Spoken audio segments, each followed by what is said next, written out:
Good morning. Got my coffee from McDonald's and I feel like traveling on.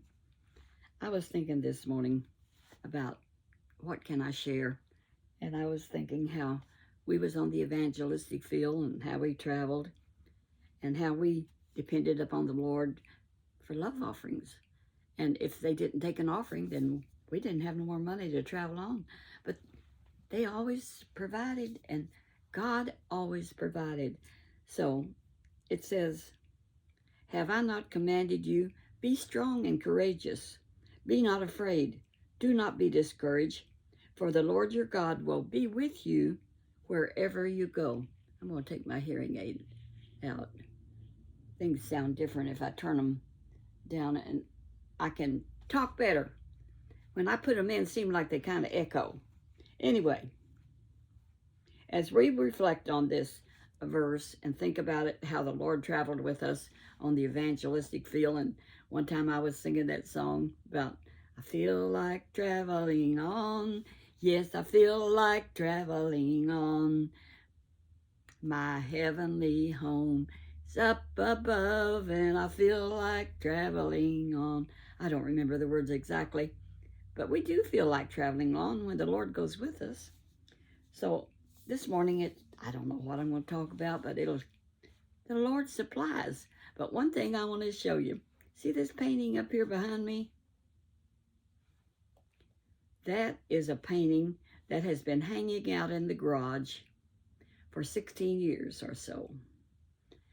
That's one I did not sell, that I did. And the name on it says Claire Rice. And I was married to Mr. Rice, Floyd, number 2. And he was a good partner, and that's what he was, a partner. So I redid my background, and I had been buying paintings to put up there. And then it was like the Holy Spirit said to me, look, remember all those paintings you have out in the garage that you've just laid back? I said, I hadn't even thought about them in years. But there they are. I've got this one, and I like this one. The colors are just gorgeous. And of course, it's just, here you go, whatever. And that's what I was thinking about taking up again, is just do some more, kind of like that. Because I discovered I cannot do barns and stuff anymore. That's life. Life is just seasons. And I'm in a different season right now. When you're 91, I was thinking this morning about this young evangelist we met when we went to Louisiana. Him and his wife, and they were go-getters, I tell you. They sent out promotional material, and I didn't do a whole lot of that. I would send a letter and a picture of Buddy and one of his cassettes, and then I would call them and ask them if they wanted to book us. And I would talk to them, and next thing you know, we would be booked. And so we would end up being booked in Louisiana 3 months a year, thanks to my niece and nephew by marriage, Steve and his wife, Melody. They were going to the biggest church down in Louisiana at the time we started on the evangelistic field, and they told their pastor, Brother King, that he should have us in Lafayette, Louisiana. And they gave him a set, and he booked us. Well, being as he was the biggest church in Louisiana, guess what? These other smaller churches thought we must be good if we go to Brother King's. We wasn't bad, but we was kind of not experienced at all on doing promotional material and all that kind of stuff. But you know what, kiddos? The Lord went before us and made the crooked places straight. So do you like this painting I did? I've got some more, and I'm going to be using my own paintings. And maybe I'll do some more. I found some, I'm laughing because I found some things to paint on out there that I had not painted on that were bigger, that are just going to be perfect. And they're already ready to be painted on. And I've got the paints and the brushes. All I have to do is take time out from reading and cooking and running the vacuum to do a little painting.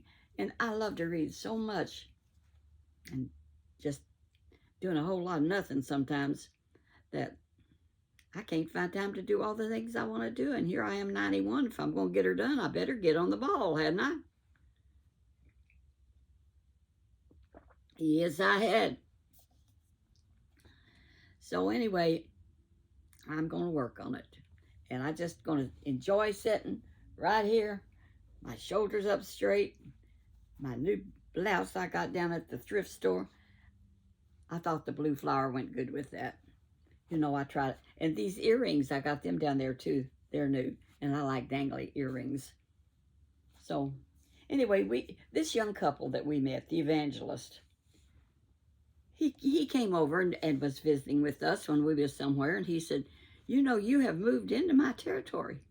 He said, you're booking my churches. What? You know, I didn't know evangelists owned churches. I mean, I was about 46, Buddy was 48.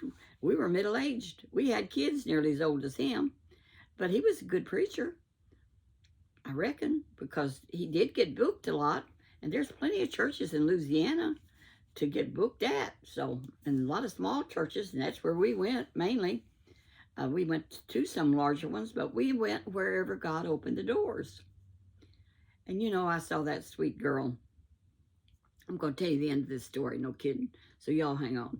But I saw this Elsa Kurt say, she did a 10-minute thing on how, and she is so good. And she don't know why Saturday Night Live has not called her, and I don't either, because she is magnificent. And she is so good at imitating Kamala and talking about the Lord. She shares it so wonderfully well. I admire that girl tremendously, and I can say girl because I think she's in her 40s or something, and she's beautiful. Y'all check Elsa out. She's got a lot of subscribers, but she can use more. So I wish her success, and I pray for her. And what her point was on that 10-minute talk was God has not opened the doors for her, and she discovered that the Bible and God teaches that there is a timing for everything. And when it's time, he will do it. And that is the truth, Elsa. God's timing is not our timing. And he will open doors and close doors. As you follow him, I found that works. And look at me now, married for the 3rd time, supporting that sweet James, number 3. Kissing him goodbye in the morning, whether his nose is dripping and mine is dripping, we just kind of, and go on. That's a fact, Jack. So anyhow, this young couple, this young man said, you know, you're in my territory and you're booking my churches. And, you know, they can't have a whole bunch of revivals every year. And we didn't know that. And he said, well, anyway, now here we're in middle age. He said, what is your goal in life? And we thought about it. What was our goal anyway? What is your goal? Think about it. What is your goal in life? It's good to have goals. And his goal was to be a really successful evangelist. Well, you know what? Because we was middle-aged and getting bookings, that was our goal. We was done. We did what we wanted. That was it. We had reached our goal.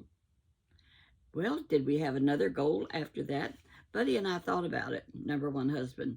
What was our goal? And he said to me, he said, honey, you know, one of us will be going first. We don't live forever.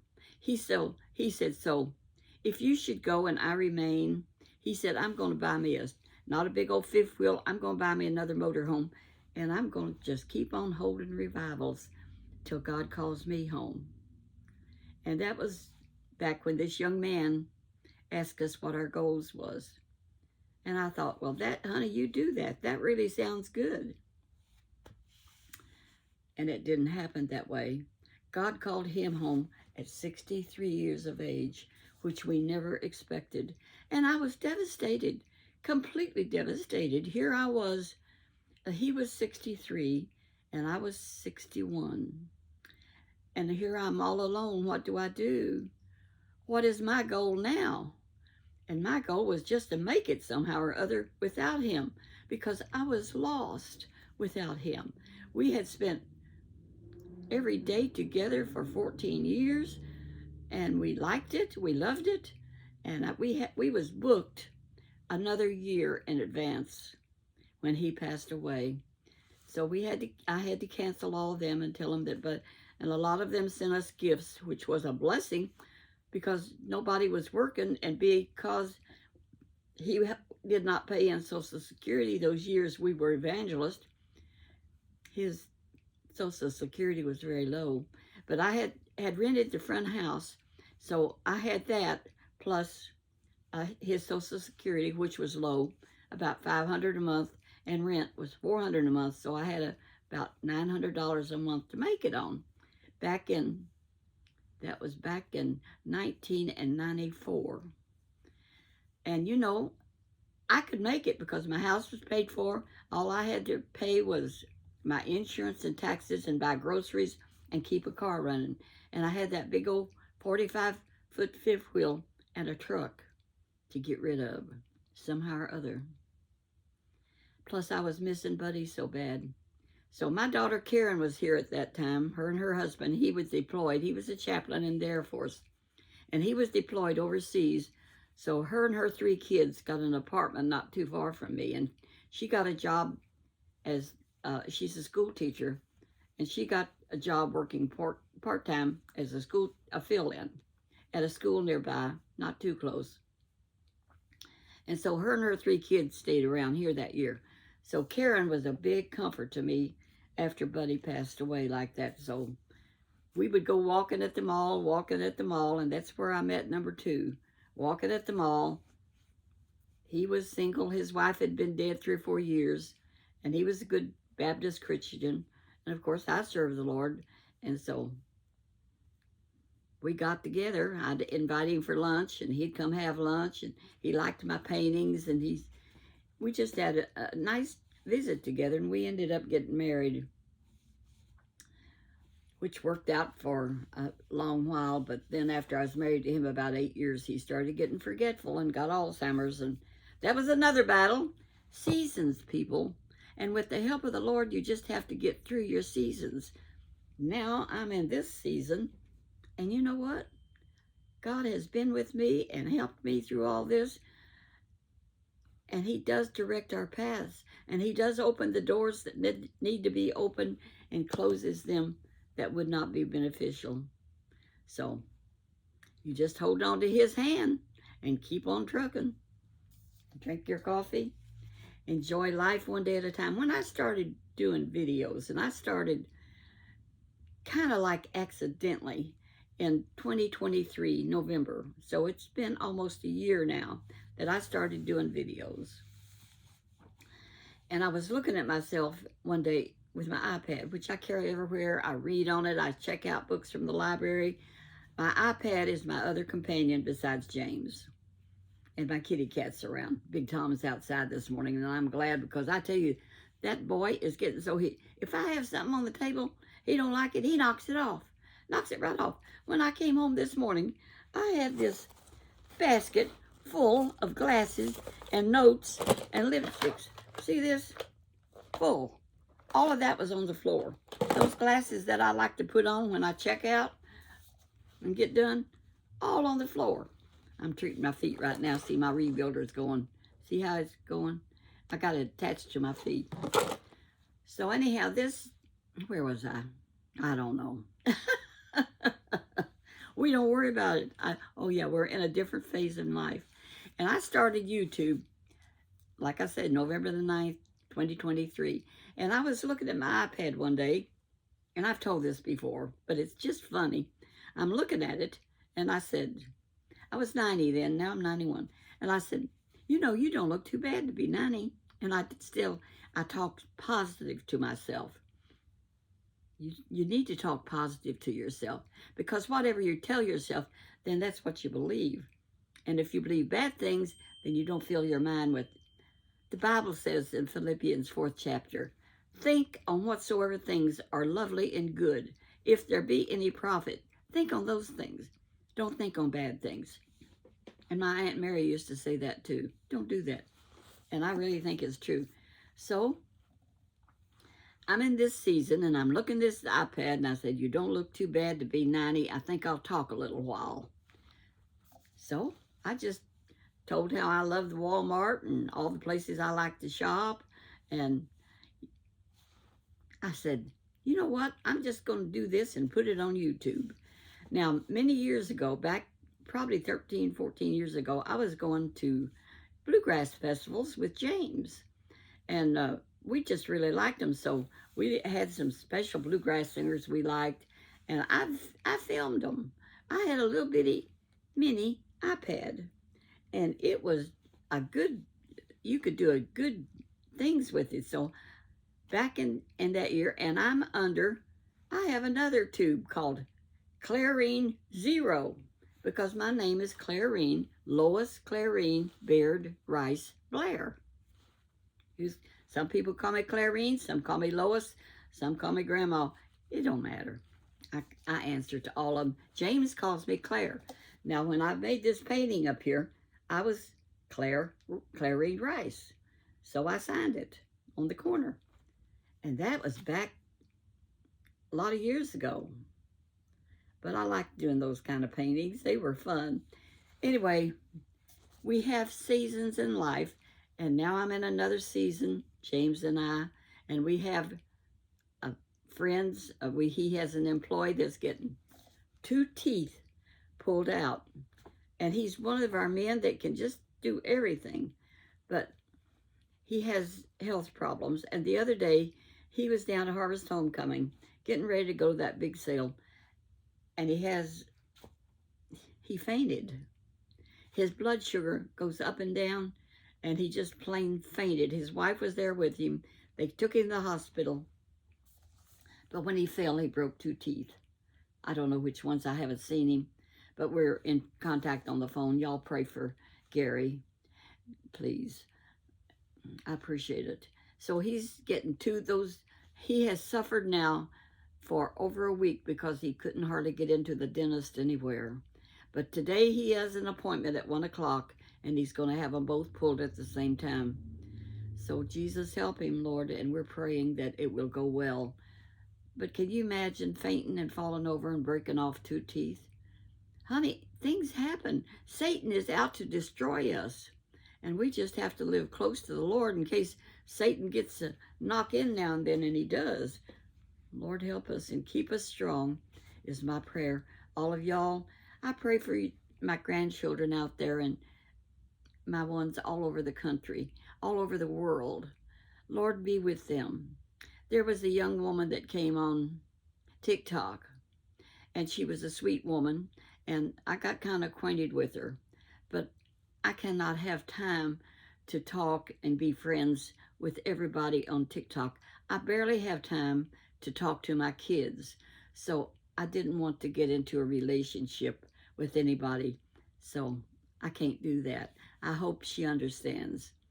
And she's an evangelist, and she's working strong in Pakistan, and she explained all of that to me, and I'm happy for her that she has a ministry, and she's having success. So mainly she'll have to work in Pakistan, and I have to stay here being I'm 91 in the U.S. and just do what I can do, which there's plenty to do everywhere, people. Plenty to do. So God bless you, little evangelists out there, men and women in your countries, and I'm praying for you and praying, Lord, bless them all, empower them, lead, guide, and direct them in the path that you would have them go. And I'm sincere, and God knows my heart. So I'll do what I can do, and y'all do what you can do wherever you live. Work on it. Ask the Lord to direct you what he wants you to do. So I'm going to close it down, and I've enjoyed talking to y'all. You know, I'm not a bit shy. I'm not bashful. And I don't know where Dr. Vanchilla is. He better be showing up. He's a sweet man. His name is John. So, John, check in, man. I'm missing you. Now, where's these glasses I'm going to wear? Well, I picked blue. Of course, they ended up on the floor this morning. That big Tom had knocked. He's outside right now, and I'm kind of glad because he goes outside. Now, how's that? See how that brings out the blue in this shirt? Well, keep a good attitude, friends. And God bless all you grandchildren and friends and neighbors. And I've got a lot of subscribers here in town where I live. Love you too. Love the yard sales. And we're just going to keep on keeping on for Jesus till he calls us home. God bless you. Talk to you later. I'm going to cut this off.